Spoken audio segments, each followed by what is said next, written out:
Sir, after the gun-related incident in the Senate, and then there's the walkout of the minority bloc and the alleged another Senate coup, as the President and former member of the upper chamber, how concerning is this, sir?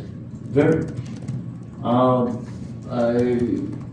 I watched with horror that this is the Senate, that the Senate has become this.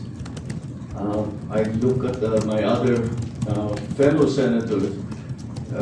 Madalas kaming nagtitinginan ni E.S. Ralph kasi ganito ba tayo? Ganyan ba tayo nung senador tayo? Meron ba tayong ganyan na ginagawa? Hindi tayo ganyan. Paano nangyari? Yung Senado hindi na kagaya nung panahon natin. Dahil nagpe-personalan na eh. Naging personal, ang babaw na ng usapan. Dahil ang kwento ko nga, yun na, kwento na, meron mga senador na pagka meron kami pinag-uusapan na sa trabaho, hindi kami nag-agree talaga. At saka tatayo, mag-interpolate, at saka yung interpolation talagang mabigat, at saka well-studied and no-holds-barred interpolation.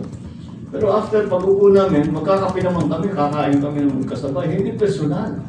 It's about work. It's not about personalities. Yan na, nagbago eh. Tapos, napating pa tayo sa putukan. Tapos, fake pala yung putukan.